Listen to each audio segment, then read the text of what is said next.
السلام علیکم یا اہل القبور. جب اللہ فرما رہا ہے کہ ان سے سلام دو تو اللہ مردوں سے سلام کروا دے. میں پورے کا پورا علم سمجھانا چاہتا ہوں، موت کا بھی زندگی کا بھی. تم نے کبھی اس آیت پہ غور کیا کہ میری ماں فوت ہوئی، قرآن زندہ کہہ رہا بل بعض بعد الموت، لائف آفٹر لائف. ایک تو یموت ہے، آج نظر آ رہی ہے کل کو نہیں آئے. ایک لا یموت ہے، وہ موت میں آنے سے پہلے بھی دیکھی، پھر موت کے اندر رہی، کچھ دیکھتے رہے کچھ بھول گئے. ایک زندگی روح ہے اور موت بدل ہے. یاد رکھنا، نفس جو ہے وہ روح کا نام ہے.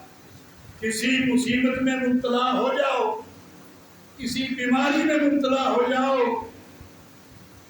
تو فاستعین من اہل القبور.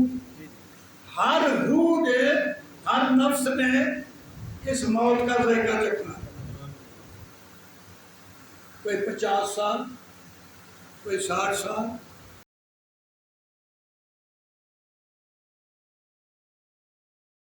فاستعذ باللہ من الشیطان الرجیم. بسم اللہ الرحمن الرحیم. نحمدہ ونصلی ونسلم علی رسولہ الکریم. اما بعد، ورضیت باللہ ربا وبالاسلام دینا وبمحمد رسولا وبالقرآن حکما واماما. آج کا میرا موضوع والبعث بعد الموت، لائف آفٹر لائف. یہ زندگی موت کے بعد، زندگی کے بعد پھر زندگی، لائف آفٹر لائف. میں نے پوری کائنات موت زندگی سے پہلے، beyond the birth and death، کتاب لکھی ہے 400 صفحات پہ مشتمل، جس کا نام ہے زندگی. اور موت اور زندگی کو بنانے والا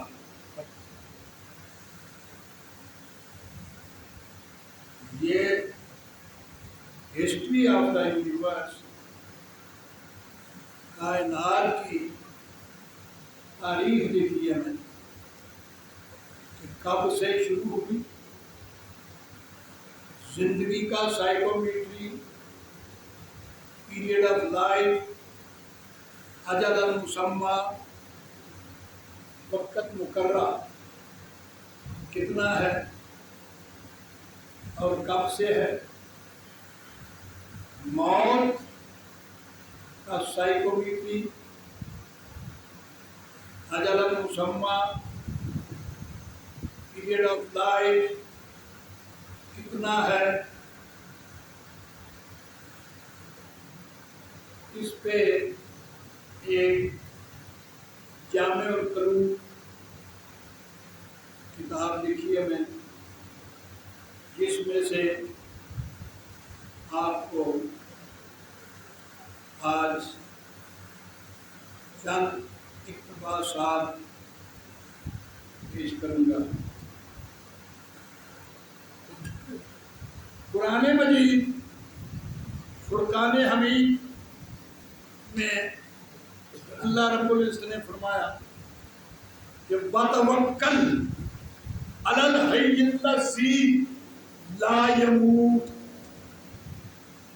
ہمیشہ اس چیز پر بھروسہ کرو، توکل کرو جو مرتی نہیں.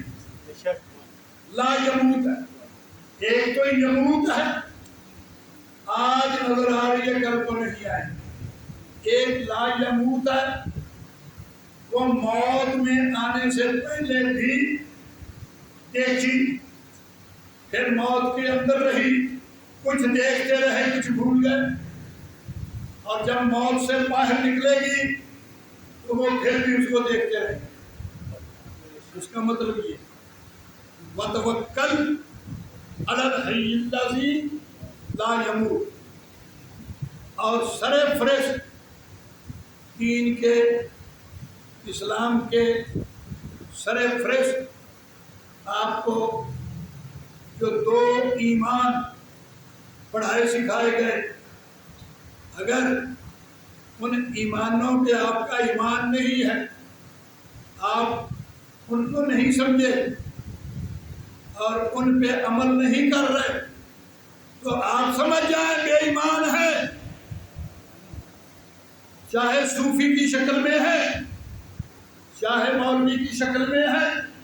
اگر آپ اپنے ایمانوں کو سمجھ نہیں سکے اور ان پر عمل نہیں کر رہے، آپ بے ایمان ہیں، خواہ مسجد میں بیٹھے ہیں، خواہ مندر میں بیٹھے ہیں، خواہ مدرسے میں بیٹھے ہیں، جہاں بھی بیٹھے آپ بے ایمان ہیں۔ جن کے پاس ایمان کی سمجھ ہے، اب پہلا ایمان مفصل، اس کے آخر میں اینڈ میں فرمایا خیر ہی و شر ہی من اللہ تعالی والبعث بعد الموت۔ جب آپ کے ایمان نے آپ کو یہ پڑھایا، سکھایا، سمجھایا کہ موت کے بعد زندگی ہے، زندگی کے بعد پھر زندگی، تو آپ ایمان کے اس جز کو سمجھیں کہ موت کیا ہے اور زندگی کیا ہے، اور زندگی کے بعد زندگی کیا ہے، زندگی کے بعد زندگی کیا ہے۔ جب فرمایا کہ میں وہ زندگی ہوں جو موت اور زندگی سے پہلے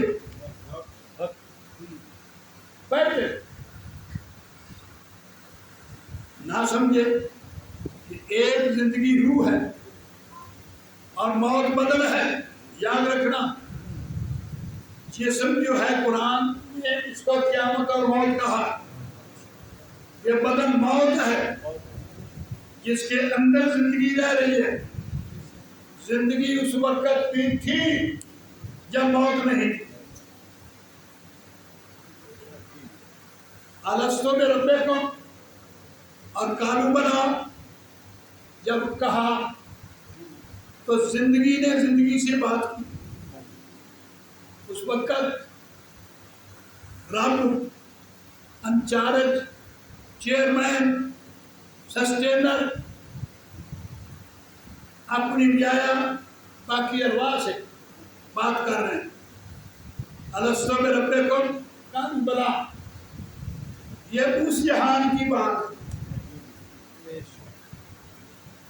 کچھ باتیں قرآن میں، صورتیں، آیتیں وہ ہیں جو اس جہان میں کھڑے ہو کے اس جہان کے متعلق کی، اور کچھ باتیں وہ ہیں جو اس جہان میں آ کے پھر اس جہان کے متعلق کی۔ یہ لوگ خاص طور پہ ان پڑھ جاہل، قرآن کی تعلیم سے محروم، ان کو یہ نہیں پتا کہ اس جہان میں کھڑے ہو کے اس جہان کے متعلق کون سی باتیں کی، اور اب اس جہان میں کھڑے ہو کے اس جہان کے متعلق کون سی باتیں کی۔ یہ قرآن کتاب یہ دونوں جہانوں کی گفتگو ہے۔ اس کو 14 طبق کا بادشاہ کہتے ہیں، 14 طبق کا بادشاہ ہے۔ یہ دو جہانوں کی گفتگو ہے، لا مکان کی بھی اور مکان کے اندر کی بھی۔ یہ لوگ نہ خود سمجھے کہ یہ آیت جو ہے یہ اس جہان میں کھڑے ہو کے اس جہان کے متعلق، اور یہ آیت جو ہے وہ اس جہان میں کھڑے ہو کے اس جہان کے متعلق۔ جب تک اس کا اینالائسس، اجزائے ترکیبی، سیکوینسنگ، سیاق و سباق، متن قرآن کو نہیں سمجھیں گے تو قرآن سے کیا فائدہ حاصل کریں؟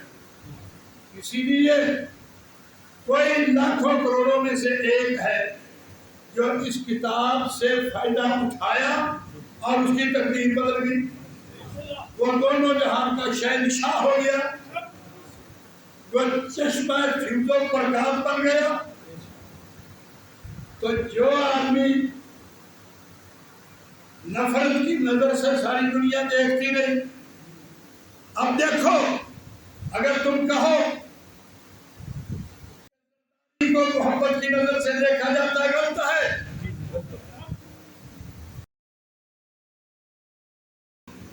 اچھی نظر سے دیکھا جاتا ہے، غلط ہے۔ لوگ ان کو بڑے سردار، بادشاہ سمجھتے ہیں، لیکن ہم نہیں سمجھتے، کیونکہ وہ تو خادشاہ بھی نہیں، وہ تو انسان کی شکل میں درندے ہیں جو انسانوں کو چیر پھاڑ رہے ہیں۔ اگر آپ ان میں سے کسی کو بھی یہ درجہ دیں کہ وہ انسانوں میں شامل ہے، انسانیت نام کی ایک چیز بھی نہیں، تو یہ بادشاہی نہیں ہے، یہ بادشاہی نہیں ہے، یہ درندہ شاہی ہے۔ ان چیزوں کو آپ نے سمجھنا ہے اور محاسبہ کرنا ہے، ان چیزوں کے خلاف آواز بلند کرنی ہے، ان کو نیست و نابود کرنے کا تہیا کرنا ہے۔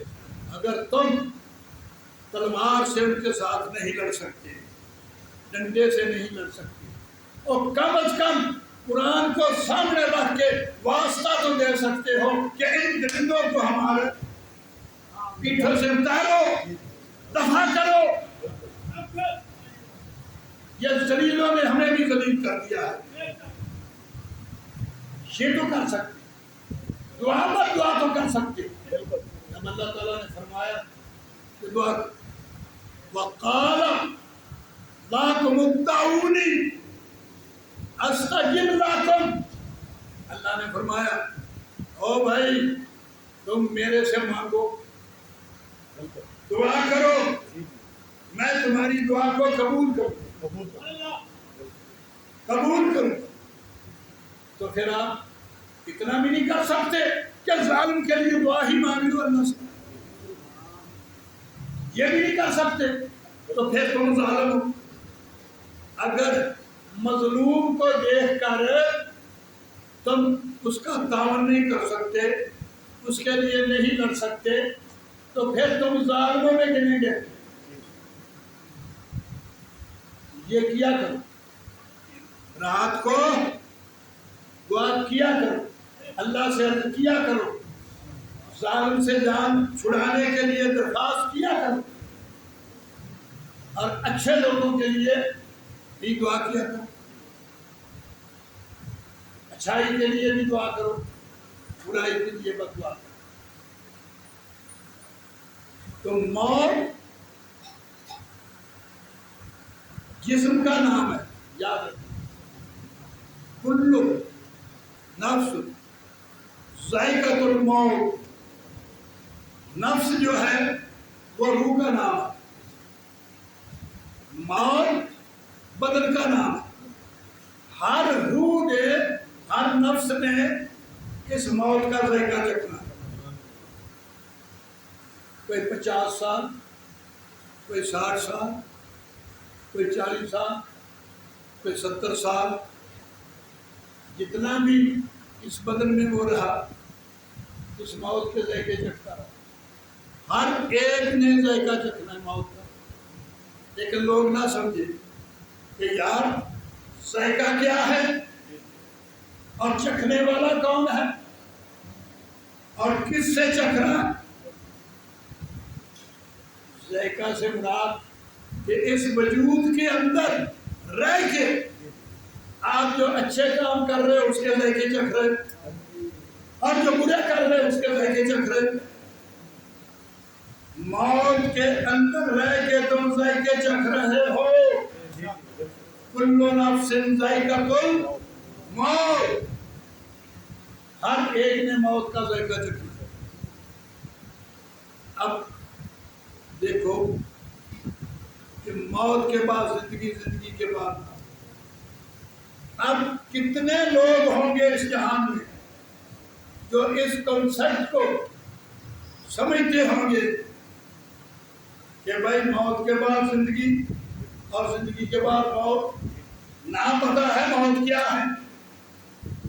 پوچھو جا کے اپنی اپنی مسجد کے مولوی سے پوچھو کہ یار یہ جو قرآن مجید میں لکھا کہ موت کے بعد زندگی اور زندگی کے بعد موت، والبعث بعد الموت، یہ تمہارے ایمان کا حصہ ہے. تو مجھے اس کے متعلق روشنی ڈالو کہ موت کے بعد زندگی کیسے ہے. اس کی تھوڑی تفصیل بیان کرو. پھر قرآن مجید میں فرمایا وَتَوَكَّلْ عَلَى الْحَيِّ الَّذِي لَا يَمُوتُ، کہ ہمیشہ اس چیز پہ بھروسہ کرو، توکل کرو جو موت میں شامل نہیں ہے، مرنے والا نہیں ہے، ہمیشہ رہنے والا ہے. وہ ہمیشہ رہنے والا کون ہے اور نیست و نابود ہو جانے والا کون ہے؟ وہ ہمارا امام ہے، ہماری مسجد میں بیٹھا، ہم سے تنخواہیں لیتا ہے، مزدوری لیتا ہے. وہ ہمارا نوکر ہے، غلام ہے، ہمیں سمجھانے کے لیے امام بن کے بیٹھا ہے. تو مجھے ہمیں یہ قرآن سمجھاؤ، اس آیت کو سمجھاؤ، اور اگر نہیں سمجھا سکتا تو اس مسجد رسول پہ نہیں بیٹھنے کے قابل. ہمیں ایسا امام نہیں چاہیے. پوچھا کرو، کیوں نہیں پوچھتے؟ تمہارا حق بنتا ہے. جب تم استاد سے پڑھے اور بلیک بورڈ پہ اس نے سوال سمجھایا تو آپ نے اٹھ کے بار بار پوچھا یہاں سے ضرب کیوں دی، یہاں سے تقسیم کیوں کی، یہاں سے نفی کیوں کی، فلاں. نہیں پوچھتے رہے. ایک دنیا کا علم جب حاصل کرتے ہو تو استاد سے پوچھنے کے حقدار ہو. تو دین کا علم حاصل کرنے کے لیے استاد سے کیوں نہیں پوچھتے؟ یہ تمہاری خطا ہے، تمہاری غلطی ہے، اس کی نہیں ہے. پوچھنا چاہیے. اب یہاں ایک آدمی آتا ہے، مجھے جی 60 سال ہو گئے پیر کے مرید ہوئے، میں تو اس کا نام ہی نہیں جانتا. تو یہ اس کی غلطی نہیں ہے. مرید کو پوچھنا چاہیے تھا پہلے آپ میرا پتہ جو لکھ رہے ہو تو اپنا بھی لکھا دو، اپنا بھی لکھا دو. اگر مجھے بتانا پڑ جائے کہ تیرا پیر کہاں رہتا، کیسا، داڑھی رکھی ہوئی ہے نہیں رکھی ہوئی، نماز پڑھتا ہے نہیں پڑھتا، تو تم اپنا بھی تو پتہ بتاؤ تمہارے افعال و اعمال کیا ہے. مجھ سے تو پوچھ رہے، مجھ پہ قید لگا رہے ہو. آج کے بعد تم نے چوری نہیں کرنی، جانی نہیں کرنی، ٹھگی نہیں کرنی، جھوٹ نہیں بولنی. کیا یہ قید تم نے اپنے پر بھی لگائی ہوئی ہے؟ تم نے داڑھی رکھی ہے، نماز پڑھتے ہو، شریعت کے پابند ہو، تو مجھے کیسے پابند کر رہے؟ یہ آپ کا حق بنتا ہے، فرض بنتا ہے کہ جس کی رہنمائی میں چلنا ہے اس سے آپ نے اپنی اسلامی کتاب، اپنا ایمان، اس کو سمجھنا ہے، اس سے سمجھنا ہے. اب دیکھو فرمایا حدیث بخاری شریف، ترمذی میں، ابن ماجہ میں، داؤد میں، مشکات میں، تمام سیاہ ستہ احادیث کی کتابوں میں فرمایا اذا تحیرتم فی الامور فاستعینوا من اہل القبور. فرمایا اے لوگوں، سب کے لیے، ولی کے لیے نہیں، نبی کے لیے نہیں، سب کے لیے، اے لوگوں جب تم دنیا کے کاموں میں حیران پریشان ہو جاؤ، کسی مصیبت میں مبتلا ہو جاؤ، کسی بیماری میں مبتلا ہو جاؤ، تو فاستعین من اہل القبور، اپنے ماں باپ بہن بھائی، کسی عزیز و اقارب، کسی بھی قبر پہ صاحب ایمان ہو، کافر نہ ہو، جو مسلمان ہو چکا، اس کی قبر پہ چلے جاؤ، وہاں جا کے عرض گزاشت کرو اہل قبور سے کہ میں اس مصیبت میں مبتلا ہوں، اس بیماری میں، میری مدد فرمائیں. تو وہ بیماری اور مصیبت تمہاری ختم ہو جائے، وہ تمہارے لیے دعا کرے. جیسا کہ اب تم سمجھتے ہو کہ اس آدمی سے میں کہوں یار مجھے 10 روپے کی ضرورت ہے تو وہ مجھے دے گا، اب بھی وہ اسی حالت میں بیٹھا ہوا ہے. لوگوں نے فراموش کر دیا کہ وہ مر گیا، نیست و نابود ہو گیا. نہیں، اللہ فرما رہا ہے حدیث اور آیت میں کوئی فرق نہیں. حدیث آیت کو کینسل کرتی ہے، آیت حدیث کو کینسل کرتی ہے، بریک کرتی ہے. تو فرمایا، حکم فرمایا اذا تحیرتم، جب تم پریشان ہو جاؤ، حیران ہو جاؤ، فی الامور، دنیا کے کاموں میں، کسی کام میں، تو فاستعین، بس مدد مانگو، تعاون مانگو، من اہل القبور، قبروں والوں سے جا کے مدد مانگو. یہ اللہ کا فرمان، نبی کی زبان بولو، ایمان لاؤ. اگر تم دوڑے آتے ہو جنت میں گزرنے کے لیے، دوڑے آتے ہو قبروں کی لپائی کے لیے، سارا محرم قبروں کی لپائی کے لیے گزارتے ہو، تو تمہیں یہ بھی تھوڑا سا شعور آنا چاہیے کہ یار کوئی کام ہو تو اس سے مدد بھی دے دے. جس کا گھر جو لکھ رہے ہو، یہ تو شعور کرتا ہے کہ یہاں اس کا تعلق ہے، وہ ہے، تو میں آئے سال قبر کو تازہ کرتا ہوں. تو یہ بھی مان لے آؤ کہ وہ میری بھی مدد کرے گا. اگر میں لپائی کر رہا ہوں تو وہ بھی میری لپائی کر دے گا. وہ اگلا ایمان کیوں نہیں؟ مردہ سمجھ کے لپائی کرتے ہو، مردہ سمجھ کے تو پہ جاتے ہو، زندہ کی طرف تمہارا دھیان ہی نہیں، اور زندے کی بدولت تو مردے کی آپ لپائی کر رہے، ادھر نظر ہی نہیں ڈالتے. قرآن مجید فرقان حمید میں فرمایا من یقتل فی سبیل اللہ اموات بل احیاء ولکن لا تشعرون، جو اللہ کی راہ میں گزرے مردہ مت کو ہو، وہ زندہ ہے مگر تم دیکھنے کا شعور نہیں رکھتے.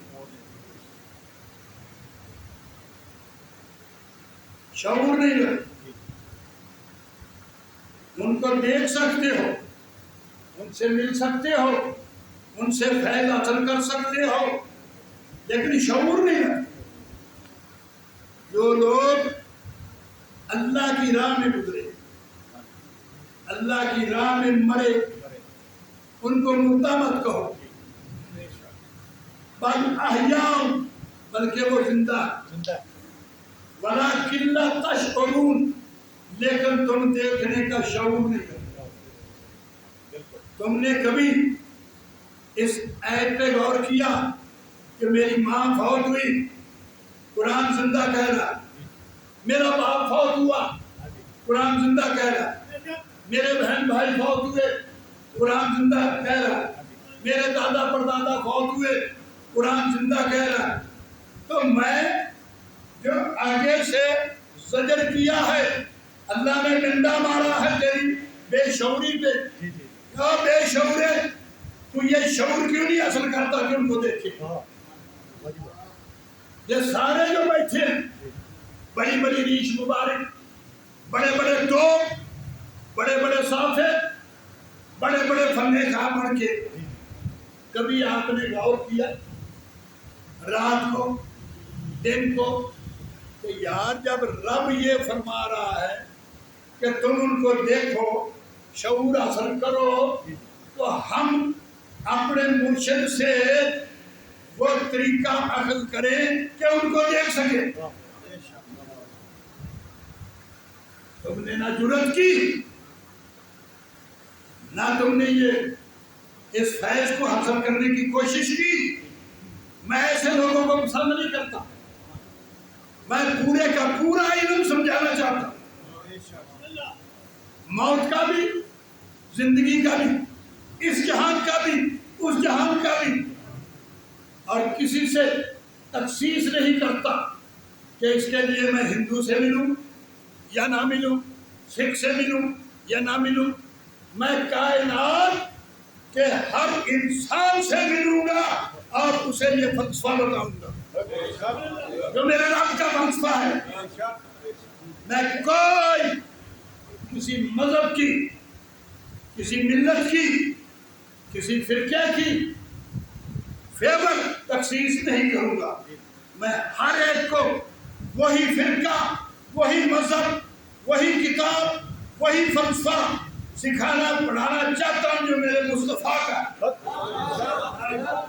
اگر تو میرے مصطفیٰ نے کسی ہندو سے نفرت کی، کسی کافر سے نفرت کی، کسی یہودی سے نفرت کی تو میں کروں گا. اور اگر میرے نبی نے اپنی چادر پہ بٹھایا، کھانا کھلایا، اس کا کھانا کھایا، اس سے پیار کیا، اگر وہ قریب بیٹھ گیا تو اپنی نماز قضا کر دی، اس کی صحبت قضا نہیں کی، تو میں اسی طریقے پہ چل رہا ہوں، چلوں گا اور چلاؤں گا. لوگوں جو اس کا انکار کریں گے وہی کافر ہوں گے، خواہ وہ کسی سب میں بھی کھڑے.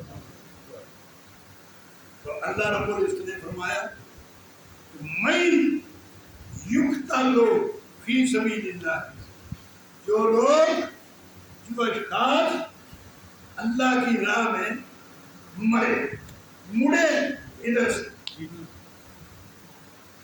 بل احیاء، اور بھائی وہ مرے نہیں بلکہ زندہ. تم اتنے بے اعتبار، اتنے بے اعتبار، اتنے خدا کے منکر، اور تم سارے مسلمان کہلا رہے، مومن کہلا رہے کہ رب کی اتنی اہمیت کی حامل ہے ارشاد جس سے زندگیوں میں انقلاب آ جائے، نئی مسرتیں، خوشیاں حاصل ہو جائیں. ان کو تم نے نظر انداز کیا ہوا. ٹھیک ہے تم پیروں کو ملتے رہے ہو، میں پیر نہیں ہوں. میری تعلیم اللہ کی، میرا درس اللہ کا ہے، میری تبلیغ اللہ کی ہے. میں اللہ کے الفاظ قرانے آیا ہوں، وہی تبلیغ آپ کو پہنچانے آیا ہوں. آپ کسی انسان کی تبلیغ سمجھ کے، کسی پیر کی تبلیغ سمجھ کے میرے پاس مت آنا. میں نے پیر کی کتاب نہیں پکڑی، میں نے خدا کی کتاب پکڑی. میں نے پیر کا درس نہیں پکڑا ہوا، مولوی کی باتیں نہیں پکڑی ہوئی، میں نے خدا کی باتیں پکڑی. اس کو سمجھو اور خدا کی بات ساری کائنات کے لیے ہے، صرف کسی ایک طبقے کے لیے نہیں ہے۔ تو شعور حاصل کرو۔ میرے پاس ایک مخصوص وقت نکالے ہر آدمی، تو میں نے آپ کو 2 راز نیاز بتائے۔ ایک تو جب بھی آپ کسی مصیبت بیماری میں مبتلا ہو جا کے آپ ضرور کریں، آپ کا مسئلہ حل ہو جائے گا۔ دوسرا، یہ حل تب ہی ہوگا جب اس آیت پہ عمل کریں گے کہ جس کو تو سمجھتا ہے یہ مرا پڑا ہے، یہ قبر میں پڑا ہے، وہ قبر میں نہیں کھڑا، وہ تیرے سامنے کھڑا۔ تیری بات سن رہا۔ دوسری بات یہ ہے کہ اسی بخاری شریف میں فقہ مالکی میں فرمایا، اللہ رب العزت نے اپنے نبی کی زبان کہ جب تم قبروں کے پاس سے گزرو تو قبر کے ایک کنارے پہ کھڑے ہو کے ان کے لیے دعا کرو۔ پہلے سلام دو سب سے، السلام علیکم یا اہل القبور۔ جب اللہ فرما رہا ہے کہ ان سے سلام دو تو اللہ مردوں سے سلام کروا دے۔ شرم کرو، سوچو، فکر کرو۔ آگے سے وہ کہتے ہیں وعلیکم السلام اہل دنیا، جواب دیتے وہ مردے ہیں۔ جب یہ آپ کے سلام کا جواب دیا تو اگلی بات آپ اگر کریں کہ میں بھی اس بیماری میں مبتلا ہوں، اس مصیبت میں میرا تعاون کرو، تو گھر آنے سے پہلے وہ مسئلہ حل نہ ہو جائے گا۔ اگر تمہارا ایمان درست ہوگا، اللہ کی بات پہ تمہارا ایمان ہوگا، بے ایمان نہ رہو گے۔ پھر قبرستان ہے 10 میل میں، اتنے بڑے قبرستان بھی ہیں 10 میل تک۔ حسن پروانہ ملتان شریف 10 مربع میل کے ایریے میں ہے۔ داؤد بندگی کے قبرستان 10 میل کے ایریے میں ہے۔ ایسے ایسے بڑے بڑے قبرستان۔ اب 10 میل ایک کونے پہ کھڑے ہو کے تو سلام لیا ہے، السلام علیکم یا اہل القبور، تو سارے قبروں والوں نے سنا، جو 10 میل بڑے ہیں وہ بھی سن رہا۔ آپ کا ایمان ہونا چاہیے کہ کھڑے ایک طرف ہیں اور ساری قبروں والے سن رہے ہیں اور آپ کو جواب دے رہے ہیں۔ پھر فرمایا اگلی حدیث پاک میں فرمایا کہ جب کوئی اللہ کا نیک بندہ قبرستان سے گزرتا ہے اور فاتحہ خوانی کرتا ہوا آگے جاتا ہے، 40 دن میں مردوں سے عذاب اٹھا لیتا ہوں۔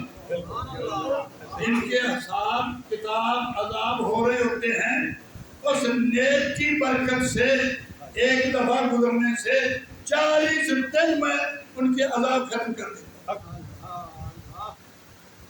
اگر تم اپنے آپ کو نیک سمجھتے ہو تو تمہارے بھی قریب قبرستان ہوں گے۔ کبھی ہفتے میں ایک چکر لگا لیا کرو، اگلے چکر تک ان کا عذاب جو ہے وہ ختم رہے گا۔ جب ختم ہونے پہ آئے گا پھر کبھی چکر لگا دینا۔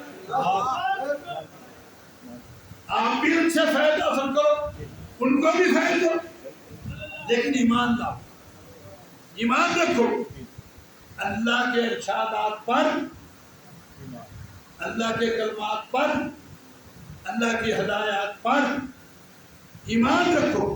ایمان ضروری ہے۔ Faith is the cardinal element. سب سے پہلے تمام ارکان جتنے ہیں ایلیمنٹس، سب سے ایمان کی اہمیت ہے۔ اگر ایمان نہیں ہے تو نماز بیکار، روزہ بیکار، حج بیکار، تمہاری ہر نیکی بیکار۔ اگر ایمان نہیں، ایمان درست ہے تو پھر سارے کام تمہارے درست ہو جائیں گے۔ اے دوستو، اپنے ایمانوں کو قائم کرو، ایمان لاؤ، اللہ کے ملفوظات ارشادات پر ایمان لاؤ، حدیث پہ ایمان لاؤ، پھر زندگی بسر کرو اور لوگوں کے کام آؤ، فائدے۔ اب یہ تو فرما دیا میں یقتل، کہ جو اللہ کی راہ میں قتل ہوئے، تو کچھ لوگ یہ سمجھیں گے، بلکہ کچھ نہیں، 99%، 99% علماء، فقہا، مفتی اور یہ جاہل پیر، یہ سارے کے سارے یہ سمجھیں گے کہ شہید کا مطلب ہے جو اللہ کی راہ میں تلوار سے دشمن کے ہاتھ سے مارا جائے، اس کو شہید کہتے ہیں۔ یہ بھی سن لو، شہید وہ نہیں ہے، شہید کے معنی کچھ اور ہے۔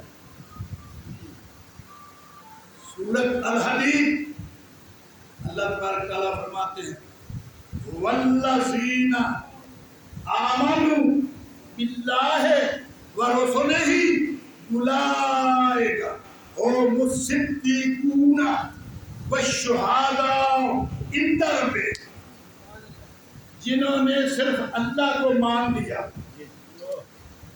کہ میں بدن کو نہیں مانتا، بشر کو نہیں مانتا، روح کو مانتا ہوں، نور کو مانتا ہوں، اللہ کو مانتا ہوں۔ جس نے اللہ کو مان لیا، بشر کو پیچھے گرا دیا، اور اس کے رسول کو مان لیا۔ رسول کیا ہے اگلے جمعے اس کا بتاؤں گا کہ اللہ کیا ہے، رسول کیا ہے۔ اللہ کو مان لیا اور پھر اس کے رسول کو مان لیا، اولئک وہ لوگ هم الصدیقون، وہ سچے بھی ہیں، وہ شہداء اور شہید بھی۔ جو لوگ تلواروں پہ بھروسہ کرتے ہیں، ڈنڈوں پہ، توپوں پہ بھروسہ کرتے ہیں کہ ان سے مارے جانے والے